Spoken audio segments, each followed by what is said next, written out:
Hi everyone, welcome to job updates in Telugu YouTube channel. Dear friends, Hindustan petroleum corporation limited ఇది central government కింద పనిచేసే ఒక సంస్థ. ఇందులో ఖాళీగా ఉన్నటువంటి 63 ఉద్యోగాలను భర్తీ చేయడానికి అఫీషియల్గా సెంట్రల్ గవర్నమెంట్ నుంచి నోటిఫికేషన్ అనేది విడుదల చేయడం జరిగింది.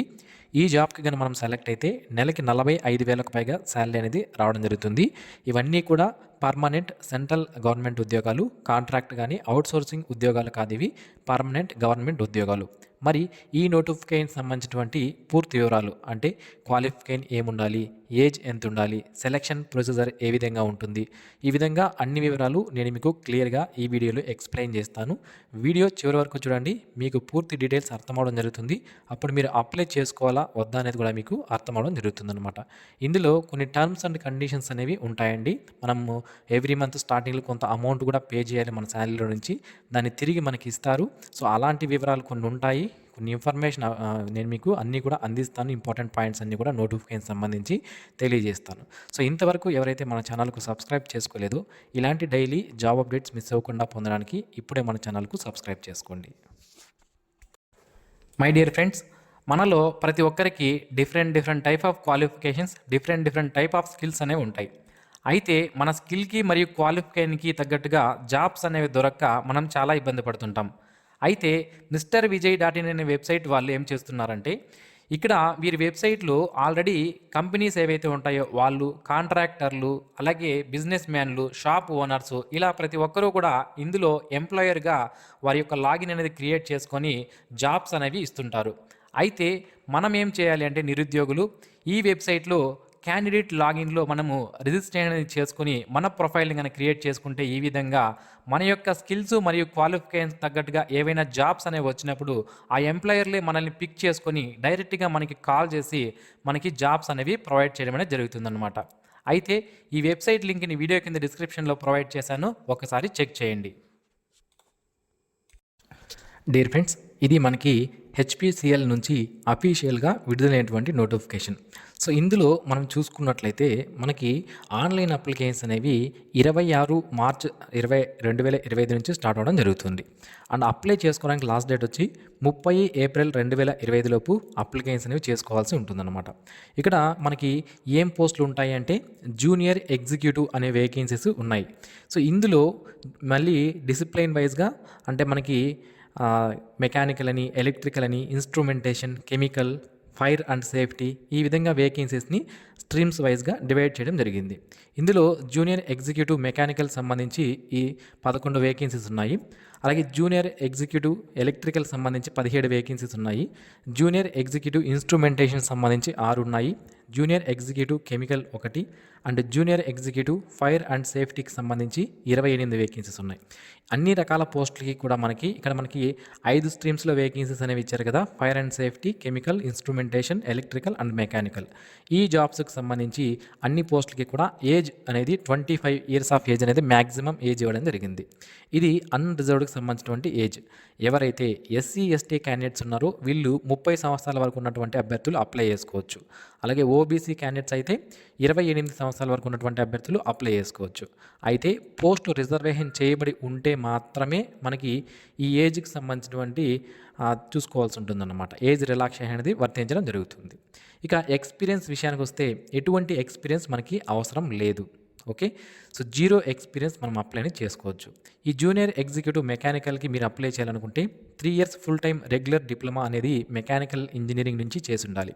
ఎలక్ట్రికల్కి అయితే ఎలక్ట్రికల్ ఇంజనీరింగ్లో 3 ఇయర్స్ డిప్లొమా అనేది చేసి ఉండాలి.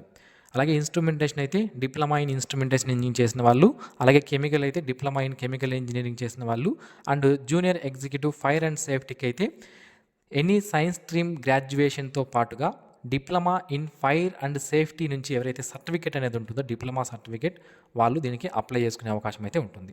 ఇక్కడ కొంతమందికి డౌట్ అనేది ఉంటుందన్నమాట. ఫర్ ఎగ్జాంపుల్ ఇక్కడ ఎలక్ట్రికల్ ఇంజనీరింగ్ అని ఇచ్చారు, బట్ నేను ఎలక్ట్రికల్ అండ్ ఎలక్ట్రానిక్స్ ఇంజనీరింగ్ చదివాను, అప్లై చేసుకోవచ్చు అని. ఎస్, రిలేటెడ్ ఫీల్డ్స్ ఏవైతే ఉంటాయో ఆ రిలేటెడ్ ఫీల్డ్స్ ఉన్నటువంటి అభ్యర్థులు కూడా ఆన్లైన్ అప్లికేషన్ అనేది చేసుకోవచ్చు. ఇక్కడ ఇచ్చారు చూడండి. సో రిలేటివ్ స్ట్రీమ్స్ ఏవైతే ఉంటాయో ఎలక్ట్రికల్కి ఎలక్ట్రికల్ ఇంజనీరింగ్ చేసిన వాళ్ళు, ఇలాగ ఇన్స్ట్రుమెంటేషన్ సంబంధించి ఏం చదివి పొందిన వాళ్ళు అప్లై చేసుకోవచ్చు అనేది మనకి ఇక్కడ క్లియర్గా ఇచ్చారు. అయితే ఏ పోస్ట్కి మీరు అప్లై చేయాలనుకున్నా కూడా మినిమం మీకు 60% ఆఫ్ మార్క్స్ అనేది తప్పనిసరిగా ఉండాలి. Unreserved, OBC, non creamy layer, అలాగే ఎకనామికలీ వీకర్ సెక్షన్ వాళ్ళకైతే 60% ఆఫ్ మార్క్స్ అనేది మనకి డిప్లొమాలో ఉండాలి. అయితే SC, ST, person with disability క్యాండిడేట్స్కి అయితే 50% మార్క్స్ లేదా అంతకన్నా ఎక్కువ ఉంటే అప్లికేషన్ అనేది చేసుకోవచ్చు. ఇక short listing and selection procedure అనేది ఏ విధంగా ఉంటుంది అంటే మనకి సెలక్షన్ అనేది ఫస్ట్ మనకి కంప్యూటర్ బేస్డ్ టెస్ట్ అనేది కండక్ట్ చేస్తారు. దాని తర్వాత గ్రూప్ టాస్క్ లేదా గ్రూప్ డిస్కషన్ అనేది ఉంటుంది. దీని తర్వాత స్కిల్ టెస్ట్ అనేది కండక్ట్ చేస్తారు. తర్వాత పర్సనల్ ఇంటర్వ్యూ అనేది ఉంటుంది. దీని తర్వాత ప్రీ ఎంప్లాయ్మెంట్ మెడికల్ ఎగ్జామినేషన్ అనేది ఉంటుంది.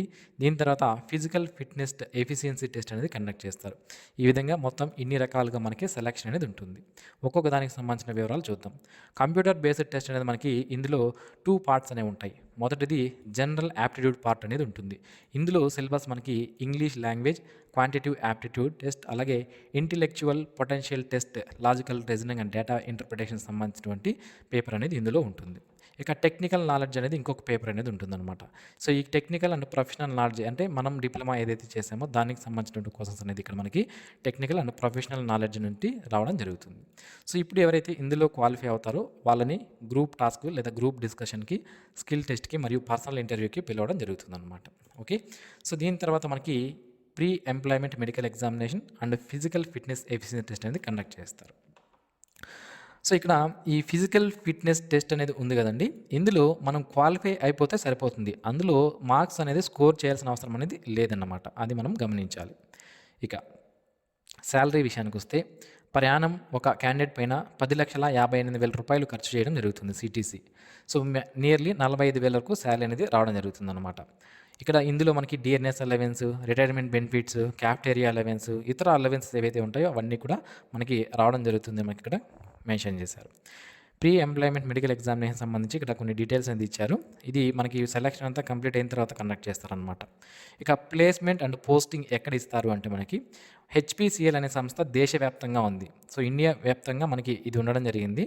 సో ఇందులో ఉన్నటువంటి ఎస్బియులు, డిపార్ట్మెంట్లు, డివిజన్స్ ఏవైతే ఉన్నాయో అక్కడ మనకి పోస్టింగ్స్ అనేది ఇచ్చే అవకాశం అయితే ఉంటుంది. ఎక్కడ రిక్వైర్మెంట్ ఉంటే అక్కడ మనకి పోస్టింగ్స్ అనేది ఇస్తారు. ఆల్ ఓవర్ ఇండియాలో మనకి పోస్టింగ్స్ అనేది ఇవ్వడం జరుగుతుంది. ఇక ప్రొబేషన్ పీరియడ్ అంటే మనకి జాబ్కి సెలెక్ట్ అయిన తర్వాత కొద్ది రోజుల పాటు ట్రైనింగ్ పీరియడ్ అనేది ఉంటుంది. దీన్ని మనం ప్రొబేషన్ పీరియడ్ అనేది అంటాం. ఈ ప్రొబేషన్ పీరియడ్ అనేది కంప్లీట్ చేసుకుంటేనే మన జాబ్ అనేది రెగ్యులర్ అవ్వడం జరుగుతుందన్నమాట. సో ఈ ప్రొబేషన్ పీరియడ్ ఎన్ని రోజుల పాటు ఉంటుందంటే 1 ఇయర్ పాటు ఉంటుంది. ఓకే, సో ఈ 1 ఇయర్ కంప్లీట్ అయిన తర్వాత మనకి జాబ్ అనేది ప్రొబేషన్ పీరియడ్ అనేది కంప్లీట్ చేసి మనకి జాబ్ అనేది కన్ఫర్మ్ చేస్తారు. అంతవరకు శాలరీ వస్తుందా రాదా అంటే ఫుల్ శాలరీ అనేది వస్తుందన్నమాట. ఇక రిటెన్షన్ అమౌంట్ మీరు నెలకి 6 నెలల పాటు స్టార్టింగ్లో జాబ్లో జాయిన్ అయిన తర్వాత 6 నెలల పాటు పర్ మంత్ 5,000 రూపాయలు మీరు రిటెన్షన్ అమౌంట్ అనేది పే చేయాల్సి ఉంటుందన్నమాట. దానిలో తర్వాత మనకి రిఫండ్ అనేది ఇచ్చేస్తారు తర్వాత 6 మంత్స్ కంప్లీట్ అయిన తర్వాత. ఇక రిజర్వేషన్స్ పోస్ట్ వైజ్గా రిజర్వేషన్స్ మనం ఇక్కడ చూసినట్లయితే ఎస్సీ కేటగిరీకి సంబంధించి 9, ఎస్టీకి 4, OBC non creamy layer 17, economically weaker section 6, unreserved 27, total 63 vacancies అనేది ఇవ్వడం జరిగింది. ఈ విధంగా క్యాస్ట్ వైజ్గా వేకెన్సీస్ అనేవి డివైడ్ చేశారు. ఇక నేను ఆల్రెడీ మీకు చెప్పాను, ఏజ్ రిలాక్సేషన్ అనేది ఆల్రెడీ చెప్పడం జరిగింది. మనకి స్టార్టింగ్లో పోస్టుల గురించి చెప్పేటప్పుడే చెప్పాను. ఎస్సీ ఎస్టీ క్యాండిడేట్స్కి 5 సంవత్సరాలు, ఓబీసీ నాన్ క్రీమీ లేయర్కి 3 సంవత్సరాలు, పర్సన్ విత్ డిజేబిలిటీ క్యాండిడేట్స్కి 10 ఇయర్స్ ఏజ్ రిలాక్సేషన్ అనేది వర్తించడం జరుగుతుంది. సో ఇక్కడ పర్సన్ విత్ డిజేబిలిటీ క్యాండిడేట్స్ సంబంధించి సో ఇక్కడ మనకి ఎవరెవరు అంటే అందులో మళ్ళీ డిఫరెంట్ కేటగిరీస్ ఉంటాయి పర్సన్ విత్ డిజేబిలిటీకి సంబంధించి. సో ఏ పోస్ట్కి ఎవరెవరు అప్లై చేసుకోవచ్చు అనేది మనకి ఇక్కడ క్లియర్గా ఇచ్చారు. సో ఎవరైనా పర్సన్ విత్ డిజేబిలిటీ ఉంటే ఒకసారి చెక్ చేయండి. ఇక అప్లికేషన్ ప్రాసెస్ విషయానికి వస్తే మనం ఆన్లైన్లో అప్లికేషన్ చేసుకోవాలి. hindustanpetroleum.com అనే వెబ్సైట్లో కెరియర్స్ పేజ్లో మనకి ఈ నోటిఫికేషన్ సంబంధించి ఆన్లైన్ లింక్ అనేది యాక్టివేషన్లో ఉంది. సో దానికి మీరు అప్లై చేసుకోవచ్చు అనమాట. ఓకే, సో ఇక అప్లికేషన్ ఫీజు విషయానికి వస్తే SC ST person with disability క్యాండిడేట్స్కి ఎటువంటి అప్లికేషన్ ఫీజు అనేది లేదు. అయితే unreserved, OBC non creamy layer, economically weaker section వాళ్ళు 1,180 రూపాయల ఫీజు అనేది పే చేయాల్సి ఉంటుంది.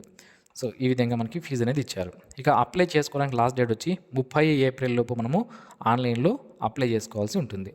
ఆన్లైన్లో అప్లై చేసే లింక్ను నేను ఈ వీడియో కింద డిస్క్రిప్షన్లో నేను మీకు ప్రొవైడ్ చేస్తాను. సో ఇది మనకి హెచ్పిసిఎల్కి సంబంధించినటువంటి అఫీషియల్ వెబ్సైట్ లింక్ ఏదైతే ఉందో దాన్ని నేను వీడియో కింద డిస్క్రిప్షన్లో నేను మీకు ప్రొవైడ్ చేస్తాను. అక్కడి నుంచి ఆన్లైన్లో మీరు అప్లై చేసుకోవచ్చు. సో లాస్ట్ వరకు వెయిట్ చేయొద్దండి. ఆన్‌లైన్ అప్లికేషన్స్ అనేవి ఇప్పుడే స్టార్ట్ అయ్యాయి కాబట్టి నిన్ననే స్టార్ట్ అవ్వడం జరిగింది. సో త్వరగా అప్లై చేసుకోవడానికి ప్రయత్నించండి. ఎందుకు అంటే లాస్ట్ మినిట్‌లో సర్వర్ ప్రాబ్లమ్స్ వచ్చినప్పుడు మీరు అప్లికేషన్ అనేది చేయలేకపోతే తర్వాత లాస్ట్ డేట్ అనేది ఎక్స్టెండ్ చేయరు. సో మామూలుగా పెద్ద పెద్ద నోటిఫికేషన్స్ ఎక్కువ వేకెన్సీస్ ఉన్నటువంటి నోటిఫికేషన్స్ మాత్రమే ఆన్‌లైన్ డేట్ అనేది ఎక్స్టెండ్ చేస్తారు లాస్ట్‌లో సర్వర్ ప్రాబ్లమ్స్ వస్తే. బట్ ఇది చిన్న నోటిఫికేషన్ కాబట్టి లాస్ట్‌లో తప్పనిసరిగా ఉండదు. ఎక్స్టెన్షన్ అనేది ఉండదు. కాబట్టి ముందుగానే మీరు అప్లికేషన్ అనేది చేసుకోండి.